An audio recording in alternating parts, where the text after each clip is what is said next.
नमस्कार बच्चों। आज मैं आपको पेपर थर्ड का तीसरा क्वेश्चन आज आपको मैं जो करवाने जा रहा हूँ, जो हमारे परीक्षा के लिए बहुत ज़्यादा इम्पोर्टेंट क्वेश्चन माना गया है। तो क्वेश्चन है हमारा, क्वेश्चन नंबर थर्ड हमारा है कि आप शिक्षण के स्तर से क्या समझते हैं। शिक्षण के स्तर कौन कौन से हैं, शिक्षण के प्रत्येक स्तर की व्याख्या कीजिए। तो भी जैसे हम देखते हैं कि शिक्षण के प्रमुख रूप से 3 स्तर बताए गए हैं। 3 स्तर कौन कौन से बताए गए हैं? समर्थी स्तर, जिसे हम इंग्लिश में क्या कहते हैं, मेमोरी लेवल। उसके बाद आता है बौद्ध स्तर, उसके बाद आता है चिंतन स्तर। तो ये तीनों ही स्तर हमारे लिए बहुत ज़्यादा इम्पोर्टेंट माने गए हैं। जैसे पहले हमारा कौन सा बताया, समर्थी स्तर। समर्थी स्तर को हम एक तरीके से कह सकते हैं कि विचारहीन, जिसमें किसी भी चीज़ को हम बिना विचारे बिना सोचे जब ग्रहण करते हैं तो वो समर्थी स्तर कहलाता है। उसके बाद हमारा नंबर 2 आता है बौद्ध स्तर। बौद्ध स्तर कौन सा होता है भी, हमारा दूसरे नंबर का स्तर कहलाता है। इसको हम इसको विचार युक्त कहेंगे, क्योंकि इसमें हम जो भी सीखते हैं उसमें थोड़ा बहुत विचार करके सीख। और तीसरा हमारा आता है चिंतन स्तर। तो ये जो हमारा जो स्तर होता है ये अति विचार युक्त होता है। तो इसको हम क्या कहते हैं, ये हमारा हाई लेवल का स्तर होता है, जिसमें हम सोच विचार करते हैं, चिंतन करते हैं, समझते हैं, किसी भी समस्या को हल निकालने की कोशिश करते हैं, समस्या समाधान करने की कोशिश करते हैं। चलो ठीक है, फिर आज बच्चे सबसे पहले हम आपको बताते हैं हमारा नंबर 1 कौन सा आता है इसमें, मतलब मेमोरी स्तर। वो मेमोरी स्तर जिसको हम बोलते हैं समर्थी स्तर। तो समर्थी स्तर से आप क्या समझते हैं? मतलब समर्थी का मतलब होता है उसको किसी चीज़ को याद करना। इसमें जब बच्चा कोई सीखता है तो उसको उस शब्द के अर्थ को समझने के बजाय उसको याद करने की कोशिश करता है।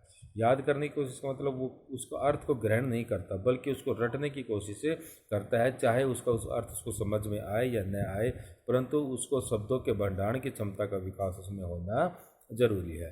तो जो भी इसमें आते हैं हम सबसे पहले इसमें शब्दों का भंडारण करना सिखाते हैं। जी रट के याद करो, चीज़ किसी भी कैसे भी करो, चाहे अध्यापक के डर से करो, उसको सब कुछ इसमें जो भी चीज़ सीखेगा वो सारी चीज़ें उसे रट कर याद करनी होंगी। तो ये क्या कहलाता है, हमारा समर्थी स्तर। तो समर्थी स्तर के बारे में एक जो परिभाषा बताई है प्रोफेसर जेस रोज ने कहा है, समर्थी एक नया अनुभव है जो पूर्व अनुभव की स्थिति द्वारा निर्धारित होता है और दोनों के बीच का संबंध स्पष्ट करता है। कैसे बताए इसको, नया अनुभव, नए अनुभव कौन से, पुराने अनुभव और जो नया अनुभव, इन दोनों के बीच में क्या कहते हैं, सामंजस्य स्थापित करने की ये कोशिश करता है। तो उसके बाद स्काउट ने बताया कि समर्थी एक आदर्श पुनरावृत्ति कैसे भी किसी चीज़ को दोबारा से याद करना, अपने मस्तिष्क में दोबारा से धारण करना, जिसमें अतिकाल के अनुभव उसी क्रम में ढंग से जागृत होते हैं जैसे पहले हुए थे। तो इसमें हमारे अनुभव कैसे जागृत होते हैं, जो चीज़ हमने पहले जिस अर्थ में सीखी थी, जितने शब्दों में हमने सीखे थे, हम वो सारी की सारी चीज़ उसी तरह उसी प्रकार से हम बच्चों के सामने दोबारा से उस चीज़ को प्रकट कर सकते हैं। बच्चा जो सीखता है, जैसा सीखता है, वो सारे के सारे अपने अर्थों में एज इट इज उसको एक्सप्लेन कर देता है। तो समर्थी स्तर की अवधारणा, इसमें 4 अवधारणाएं बताई गई हैं। तो नंबर 1 आती है हमारी अधिगम। अधिगम का मतलब होता है कि जानकारी प्राप्त करना, सीखना। जब हम किसी चीज़ को सीखते हैं तो क्या कहलाता है हमारे लिए, अधिगम। तो अधिगम इसमें क्या किस प्रकार से होता है कि कोई भी किसी व्यक्ति को सूचना प्रदान की जाती है, उसको कोई भी चीज़ पढ़कर लिखकर याद करवाया जाता है, सुनकर, अनुभव, किसी कार्य को देखकर, ये सारी चीज़ उसको क्या करता है, अनुभव के द्वारा वो सीखने की कोशिश करता है। तो अधिगम में क्या आता है, कोई भी चीज़ वो सीखने की कोशिश करता है तो सबसे पहले क्या आएगा, अधिगम। उसके बाद करना धारण। धारण मतलब कि अपने अंदर उस चीज़ को धारण करना, अपने अंदर उस चीज़ को समाना। जब तक कोई चीज़ हम बार बार उसको याद नहीं करेंगे तब तक वो हमारे लिए स्थायी नहीं हो सकती, वो हमारे लिए धारण नहीं हो सकती। तो इसके लिए हम क्या करते हैं, जो चीज़ हमने सीखी है, जितना भी कैसे भी सीखी याद करके उसको हम क्या करते हैं, बार बार याद करने की कोशिश करते हैं, धारण करने की कोशिश करते हैं, उसको बार बार रटने की कोशिश करते हैं, बार बार दोहराते हैं, बार बार अभ्यास करते हैं। जब तक वो हमारी धारणा में स्थायी नहीं हो जाती तब तक हम उसको धारण करने के लिए, इस चीज़ को याद करने की कोशिश ज़्यादा करते हैं।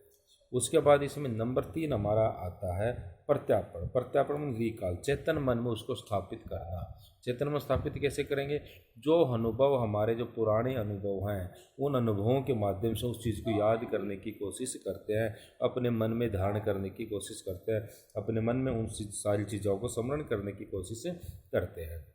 अब जैसे मैंने कोई टॉपिक याद किया, कोई चीज़ याद करी, उसको जैसे याद की, फिर उसको मैं अपने मन के अंदर उसको अनुभव करने की कोशिश करता हूँ, किसी चीज़ को मतलब कहीं नई चीज़ स्थापित करने की कोशिश करता हूँ, तो वो क्या कहलाएगा, प्रत्यापन कहलाएगा, रिकॉल कहलाएगा। और इसके बाद नंबर 4 आती है रिकॉग्नाइजेशन, पहचान। पहचान हम कैसे करेंगे, जो चीज़ हमने सीखी अगर हमारे सामने किसी भी वैसी परिस्थिति जब हमारे सामने दोबारा आ जाती है, तो हम उस चीज़ को देखकर पहचान सकते हैं कि ये चीज़ फलाना है, ये चीज़ मेरे सामने अनुभव हो चुके हैं, इस चीज़ को मैं सीख चुका हूँ।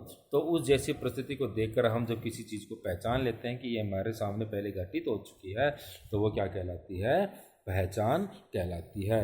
तो उस पहचान के द्वारा हम क्या करते हैं, उस चीज़ को हमारे मन में वो चीज़ सारी क्या हो जाती है, स्थायी हो जाती है। तो ये इसकी क्या बताई थी भी, 4 अवधारणाएं बताई गई।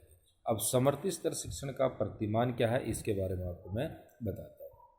हाँ भी, समर्थित शिक्षण प्रतिमान का प्रमुख किसने प्रवर्तक किसको माना जाता है, हर्बर्ट स्पेंसर को इसका प्रवर्तक माना जाता है। जो हमारे जो समर्थित स्तर का प्रतिमान किसने, हर्बर्ट स्पेंसर ने इसका प्रतिपादन किया। तो इसके उसने निम्न पद बताए। तो एक बात और आप ध्यान रखना, जो भी आपके पास शिक्षण प्रतिमान आए तो उसके 4 प्रमुख पद होते हैं, उन चारों प्रमुख पदों को आपको अच्छी तरह से याद करना। कोई भी पद हो, उस मॉडल हो, उसमें सारे पद एक जैसे रहेंगे, परंतु उनकी व्याख्या उनके मॉडल के अनुसार इसमें चेंज हो जाती है। तो इसमें सबसे नंबर 1 हमारा आता है फोकस, उद्देश्य कहते हैं। उद्देश्य क्या है, समर्थित स्तर का प्रमुख उद्देश्य क्या है, आप सबको पता है कि इसमें हमने बताया कि बच्चों को कोई भी चीज़ होती है वो याद करवाने की कोशिश की जाती है, उसको अपने मन में स्थायी करने की कोशिश की जाती है। उसको याद कैसे करो, उसको रट के करो, कैसे भी करो, उसको याद करना होता है, उसको समझने की इसमें गुंजाइश नहीं होती। जो भी चीज़ उसने सीखी है उसको अच्छी तरह से याद करना, उसका अर्थ उसको समझ में आए या न आए, परंतु उसको अच्छी तरह से याद करना होता है। तो इसके बाद हमारा नंबर 2 आता है इसमें संरचना, संरचना सिंटैक्स। संरचना क्या होती है, कोई भी जब हमारा प्रतिमान होता है तो उसकी प्रमुख क्या होती है, संरचना मानी जाती है कि उसका निर्माण हमें किस प्रकार से करना है, वो सारी पद इसी के अंतर्गत समायोजित हो जाते हैं। तो संरचना के अंदर इसमें निम्न पद बताए हैं। तो निम्न क्या होता है, नंबर 1 का तैयारी करना और उद्देश्य कथन। तैयारी और उद्देश्य कथन मतलब कोई भी टॉपिक है, किस चीज़ की हमें कैसे तैयारी करेंगे, उसका प्रमुख उद्देश्य क्या है, वो चीज़ हमें ध्यान में रखनी पड़ती है। तो इसको मैं समर्थित स्तर में प्रमुख उद्देश्य क्या माना गया है, किसी चीज़ को अच्छी तरह से याद करना। तो हमें इसमें क्या करते हैं कि विद्यार्थी को याद कैसे करवाएंगे, इसके लिए हम क्या करते हैं, विद्यार्थी की प्रीवियस नॉलेज, पूर्व ज्ञान की परीक्षा का पता होना जरूरी है कि विद्यार्थी का पिछला व्यवहार कैसा है, किसी चीज़ के बारे में वो कितना जानता है, कितना समझता है। अगर उसको उन चीज़ों के बारे में अच्छी तरह पता है तो वो आसानी से उस चीज़ को सीख पाएगा। उसके बाद आते हैं प्रस्तुतिकरण। प्रस्तुतिकरण कैसे करेंगे भी, हमने जो टॉपिक तैयार कर लिया, क्या पढ़ाना है, उसके बाद हम कक्षा में जाकर उस टॉपिक, उस विषय वस्तु को प्रस्तुत करते हैं। प्रस्तुत करने के लिए क्या करते हैं, हम चाक बोर्ड किसी के माध्यम से द्वारा मौखिक कर सकते हैं, किसी भी तरह से हम अपने टॉपिक को विद्यार्थी के सामने प्रस्तुत करते हैं ताकि उसको अच्छी तरह से समझ में आ जाए। प्रस्तुत में मानसिक शक्तियों का ज़्यादा इसमें प्रयोग किया जाता है। उसके बाद आता है तुलना व संबंध। तुलना व संबंध क्या समझते हैं, जो चीज़ हमने सीखी है उसकी आपस में तुलना करते हैं, दो चीज़ों की आपस में तुलना करते हैं, ये चीज़ क्या है, इसका अर्थ क्या रहा है, फलानी चीज़ क्या है, और उसके आपस में जो चीज़ हमने सीखी उनको आपस में संबंध भी स्थापित करने की पूरी कोशिश करते हैं।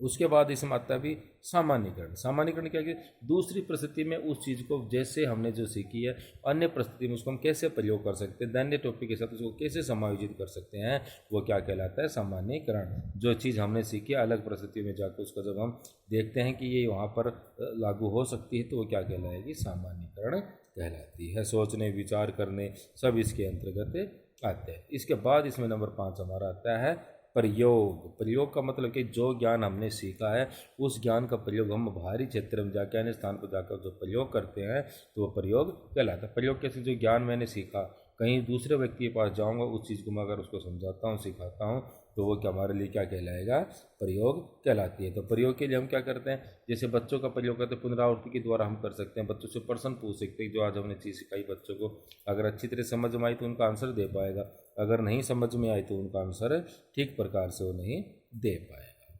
तो ये तो हमारे क्या था भी नंबर 2 इसकी संरचना। अब इसके बाद हमारा नंबर 3 पॉइंट इसमें आता है भी सामाजिक प्रणाली। तो सामाजिक प्रणाली से आप क्या समझते हैं?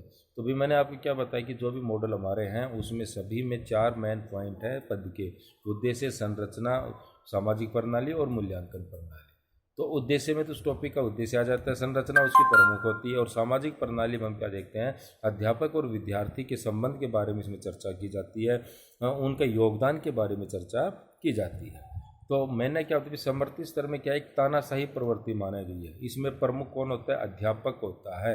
अध्यापक विद्यार्थियों से कोई भी चीज़ होती है उसको याद करने की कोशिश करवाता है, उसको चीज़ रट के करे, कैसे भी करे, उसको समझ में आए या न आए, परंतु उसको वो जो विषय वस्तु पढ़ा रहा है, जो उसको समझा रहा है, अच्छी तरह से उसको याद होने चाहिए। तो मतलब अध्यापक का व्यवहार इसमें क्या होता है? तानाशाह का। विद्यार्थी को किसी भी प्रकार की स्वतंत्रता इसमें नहीं होती, वो अपनी मर्जी के अनुसार कोई भी कार्य इसमें नहीं कर सकता। उसको जो दिया टॉपिक उसको अच्छी तरह से याद करना ही होगा। उसके बाद इसमें आता है नंबर हमारा 4, इसमें आता है मूल्यांकन प्रणाली। तो मूल्यांकन प्रणाली क्या होती है? मूल्यांकन जब कैसे करेंगे हम बच्चों का? भी मौक मूल्यांकन बच्चों का मौखिक भी कर सकते हैं और लिखित भी कर सकते हैं। बच्चों के लिए हम ऑब्जेक्टिव टाइप परीक्षा को भी आयोजन करवा सकते हैं, ऐसे टाइप परीक्षाओं को भी आयोजन इसमें हम करवा सकते हैं। दोनों प्रकार की परीक्षाओं के माध्यम से हम बच्चों से जो टॉपिक सिखाए, जो विषय वस्तु समझाई, उसके बारे में जानकारी हम प्राप्त कर सकते हैं। तो इसमें वो क्या कहलाता है? मूल्यांकन। मूल्यांकन क्यों किया जाता है? कि हमें अपनी प्रगति के बारे में पता चल जाए। जो चीज़ मैंने बच्चों को सिखाई है, बच्चों ने उसको अच्छी तरह धारण कर लिया या नहीं कर लिया, ये सब चीज़ें की हमें जानकारी मिल जाती है। तो हम कह सकते हैं कि जो हमारा जो समर्थी स्तर कौन सा होता है? हमारी प्राथमिक स्टेज है। इसमें जब बच्चा, हम कह सकते हैं जब हमारे जब बच्चे होते हैं 10th क्लास तक, वो किसी भी चीज़ को समझने की कोशिश नहीं करते, बल्कि उसको याद करने की कोशिश करते हैं, अधिक से अधिक शब्दों की भंडार करने की कोशिश करते हैं। क्योंकि जैसे वो विद्यार्थी जो भी चीज़ हम उनके सामने प्रस्तुत करेंगे तो उसको अच्छी तरह से याद करेगा। अगर याद की जिसमें आप देखते हैं कि अगर बच्चा किसी चीज़ को भूल जाता है तो उसकी सारी पीछे की चीज़ स्पष्ट जो कहानी होती है वो ख़त्म हो जाती है। परंतु जैसे उसको हम रिकॉल करवा देते हैं, कोई पहचान करवा देते हैं कि फलाना दिखड़ा, कोई भी उसमें हिंट दे देते हैं, तो बच्चे उस चीज़ को पकड़ के सारी चीज़ वापस की वापस एज चीज़ बता देता है। तो इसको हम क्या बोलते हैं? प्राथमिक स्तर। एज चीज़ को मान जैसे हम 10वीं क्लास के जो बच्चों के शिक्षण होता है वो एक तरीके से समर्थी स्तर का ही होता है, क्योंकि इस क्लास तक बच्चे क्या करते हैं? अधिक से अधिक शब्दों का भंडारण करने की कोशिश करते हैं, उसको अर्थ को समझने के बजाय उसको रटने पर अधिक जोर देते हैं। हाँ भी, इसके बाद हमारा नंबर 2 पॉइंट इसमें आता है। नंबर 2 हमारा स्तर कौन सा है? बौद्ध स्तर। बौद्ध स्तर से मतलब क्या होता है? अंडरस्टैंडिंग, मतलब समझ का विकास करना। ये हमारे चिंतन स्तर से थोड़ा उच्च कोटि का स्तर है। इसमें बच्चा रटने के बजाय इसमें बच्चा कुछ समझने की कोशिश करता है। जो भी चीज़ याद करता है वो अच्छी थोड़ी बहुत समझ के उसको विचार करता है, सोचने मनन करता है कि ये चीज़ कैसे हुई, किस प्रकार से हुई, उस चीज़ को समझने की पूरी कोशिश करता है। तो इसको हम क्या कह सकते हैं? बौद्ध स्तर। बौद्ध स्तर में जो भी चीज़ें होती हैं उनको कैसे याद किया जाता है कि वो चीज़ में बच्चे अच्छी तरह से उसको याद करने की, मतलब समझने की कोशिश करते हैं कि ये चीज़ कैसे हुई और किस प्रकार से हुई, उस चीज़ को अच्छी तरह से याद करता है। तो इसके लिए हम निम्न चीज़ों पर ध्यान देते हैं। जैसे एक नंबर अर्थ को समझना, विचार को समझना। सबसे पहले हम किस चीज़ को समझते हैं? जब बच्चा याद करता है तो सबसे पहले उसके अर्थ को समझने की कोशिश करता है कि ये फलाना चीज़ क्या है, किस प्रकार से हुई और कहाँ से आई, अच्छी तरह से उसकी व्याख्या करने की कोशिश करता है। फिर उसके बाद आते हैं पूर्ण रूप से परिचित होना। पूर्ण रूप से परिचित कैसे? जब हमारे सामने कोई भी समस्या आ जाती है तो हम उस समस्या को हल करने से पहले हम क्या करते हैं? उसको पूर्ण रूप से समझने की कोशिश करते हैं, कि हर पहलू को समझने की कोशिश करते हैं कि ये फला चीज़ क्या है, किस प्रकार से है और कैसे इसका हल हम निकाल सकते हैं। तो इस चीज़ का हम उसमें ध्यान रखते हैं।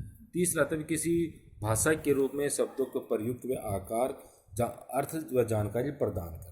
अब जैसे हमने किसी चीज़ को समझ लिया, अच्छी तरह से ग्रहण कर लिया, उसके बाद हम क्या करते हैं? उसको अपने व्याख्या मतलब शब्दों के द्वारा, अपने भाषा के द्वारा उसको अपनी विचार प्रयुक्त करते हैं, उसकी जानकारी देने की कोशिश करते हैं। अब ये फलाना चीज़, इसमें हमें ये चीज़ें याद करनी है, इसको अच्छी तरह से समझना है। और इसके बाद इसमें नेक्स्ट आता है किसी भी तथ्य के रूप में स्पष्ट तौर पर ग्रहण करना, अनुभव करना। जब अच्छी तरह से हम क्या कर लेते हैं? जो समझ लेते हैं तो अपने अंदर उसको अच्छी तरह से धारण करने की कोशिश करते हैं, अच्छी तरह से उसको ग्रहण करने की कोशिश करते हैं। तो ये हमारा क्या है? बौद्ध स्तर। तो बौद्ध स्तर में हम क्या कह सकते हैं कि ये हमारा थोड़ा हाई लेवल का होता है, कि इसे मेमोरी लेवल से थोड़े ऊपर जो का लेवल होता है वो बौद्ध स्तर के अंतर्गत आता है। तो इसमें बच्चा क्या कि जो जो भी चीज़ के सामने आती है वो मतलब डायरेक्ट रूप से ग्रहण करने के बजाय उसको कुछ समझ के ग्रहण करने की कोशिश करता है, उसमें तर्क वितर्क करने लग जाता है। यानी कि जैसे आपने उसको समझाया उसी अर्थ में नहीं, जब तक बच्चे से संतुष्ट नहीं होगा, जब तक उसमें विचार नहीं कर लेगा, उसमें ये सोचने की कोशिश करेगी ये चीज़ फलानी चीज़ें किस प्रकार से कहाँ से आई, तो उसमें मतलब विचार करने की कोशिश करने लग जाता है कि सर ने मेरे को ये चीज़ बताई है तो ये कैसे हुई और किस प्रकार से हुई है, तो उसको अच्छी तरह से वो क्या होता है समझने की कोशिश करता है, तभी जाके उसको आगे बढ़ता है। तो इसमें बौद्ध स्तर के हम प्रतिमान के बारे में आपको बताते हैं। ये बौद्ध स्तर का प्रतिमान का विकास किसने किया? बौद्ध स्तर के प्रतिमान का विकास श्रीमान मॉरिसन ने किया था। तो उसको हम क्या कहते हैं? मॉरिसन का प्रतिमान भी कहते हैं। अगर कभी प्रश्न आ जाए कि मॉरिसन के प्रतिमान की व्याख्या कीजिए, तो आप समझ जाना कि मॉरिसन का प्रतिमान की व्याख्या का मतलब क्या है। बौद्ध स्तर के प्रशिक्षण के प्रतिमान के समझाना, उसको एक्सप्लेन करना। तो मैंने आपको बताया इसमें जो भी हमारे मॉडल हैं उनके प्रत्येक के पद क्या बताए थे मैंने आपको, सभी के पद समान होते हैं। कौन से 4 पद इसमें बताए? 4 मैंने आपको पहले बताए थे कि इसमें मेमोरी लेवल में भी पहला आता है फोकस, उद्देश्य क्या है, उसके बाद संरचना सिंटैक्स, उसके बाद आते हैं हमारे सोशल सिस्टम सामाजिक प्रणाली, उसके बाद है सपोर्ट सिस्टम मूल्यांकन प्रणाली। उद्देश्य में हम क्या करते हैं अभी, उसका प्रमुख उद्देश्य क्या है। अब इसमें हमारे जो बौद्ध स्तर के शिक्षण है इसका प्रमुख उद्देश्य क्या है? उद्देश्य क्या? किसी भी विषय पर अधिकार स्थापित करना, मास्टरी अर्जित करना, उसको समझ के सोच के विचार करके जब हम किसी चीज़ पर अपना अधिकार प्राप्त करने की कोशिश करते हैं, उसको समझने की कोशिश करते हैं, तो वो क्या कहलाता है? हमारा बौद्ध स्तर कहलाता है।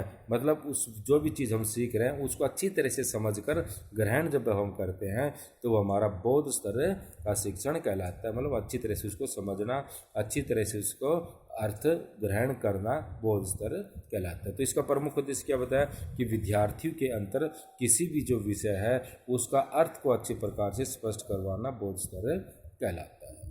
तो इसके बाद हमारा नंबर 2 आता है संरचना। संरचना क्या होती है? संरचना उस चीज़ का निर्माण, तो हम किसी भी चीज़ का निर्माण इसमें किस प्रकार से करेंगे। तो संरचना के अंतर्गत इसमें क्या होता है, इसके 3-4 टॉपिक हमारे 3-4 पद इसमें बताए। तो सबसे पहले आता है अन्वेषण। अन्वेषण क्या होता है कि जानकारी प्राप्त करना। जानकारी प्राप्त कैसे करेंगे? पूर्व ज्ञान परीक्षा के माध्यम से। बच्चों को जो हम जो चीज़ सिखा रहे हैं उसके बारे में पहले कितनी जानकारी है, उनसे पहले के जो टॉपिक है उसे संबंधित हम कुछ प्रश्न पूछ सकते हैं कि ये फलाना क्या चीज़ है, उसको अर्थ पूछ सकते हैं। अगर बच्चे उसके अर्थ को समझ जाते हैं, समझा देते हैं, तो हम कह सकते हैं कि बच्चे आसानी से उस चीज़ को सीख जाएंगे, क्योंकि उसके बारे में बच्चों ने ठीक से पढ़ा है, उनको थोड़ी बहुत नॉलेज है। उसके बाद हम क्या कहते हैं, पाठ्य वस्तु का विश्लेषण कर सकते हैं। विश्लेषण के माध्यम से उसको हम समझा सकते हैं। उसके बाद नवीन ज्ञान प्रदान करने की कोशिश करते हैं। तो ये सब किसके अंतर्गत है? अन्वेषण के अंतर्गत आता है। इसके बाद हम क्या कहते हैं? प्रस्तुतिकरण। प्रस्तुतिकरण क्या है? अब हमने बच्चों की नॉलेज के बारे में जानकारी प्राप्त कर ली कि बच्चे ने किस प्रकार से कितना सीखा, कितनी जानकारी उसको है, तो उसके आधार पर हम क्या करते हैं? विषय वस्तु को प्रस्तुत करते हैं। अगर बच्चों को नॉलेज ठीक प्रकार से है तो हम उनको आज पढ़ाते समय हमें किसी भी प्रकार की दिक्कत नहीं आई, क्योंकि उसमें हमें कम समय लगेगा, बच्चे आसानी से उस चीज़ को ग्रहण कर पाएंगे। अगर बच्चों को टॉपिक के बारे में, विषय वस्तु के बारे में ठीक से नॉलेज नहीं है, उसको समझ नहीं है, तो उसको समझाने में अधिक हमें समय लगेगा। उसके बाद आता है भी नंबर 3 इसमें बताया भी, हमारा नंबर 3 इसमें बताया है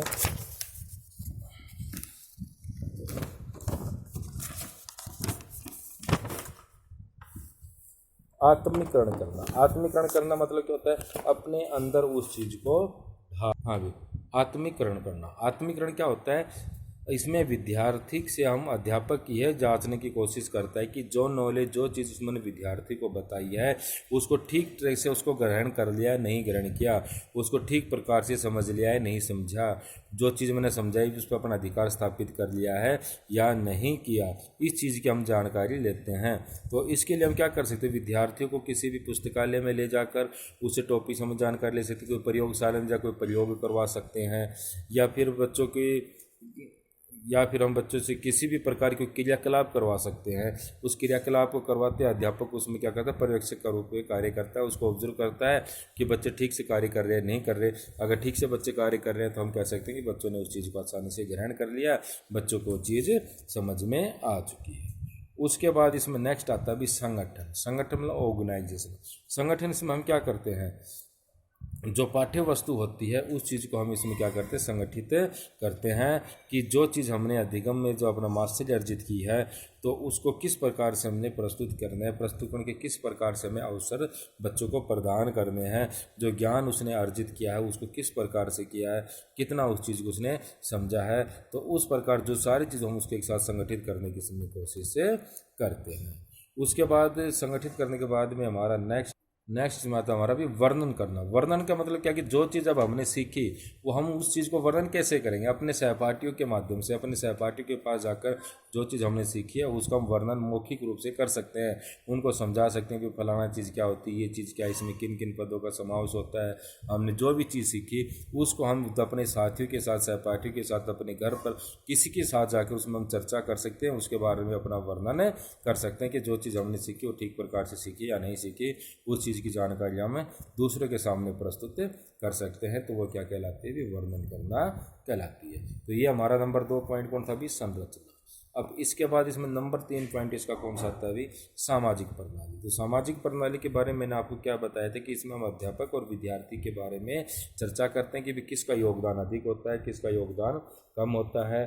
तो इसमें हम बता सकते हैं कि इसमें अध्यापक और विद्यार्थी दोनों का योगदान बराबर का माना गया है। दोनों प्रकार कैसे भी, अध्यापक इसमें विद्यार्थियों की समय समय पर दिशा निर्देश भी देता है, उनको समझाने की कोशिश भी करता है, अधिगम अनुभव भी प्रदान करता है, और विद्यार्थी क्या करते हैं कि जो चीज़ अध्यापक के द्वारा सिखाई गई उसको ठीक से धारण करने की कोशिश करता है, तो उनको समझने की कोशिश करता है, अध्यापक द्वारा विपरीत होने पर उसको कार्य करना सीखता है। तो इसमें हम कह सकते हैं कि इसमें दोनों भी, अध्यापक और विद्यार्थी का स्थान दोनों का ही प्रमुख माना गया है।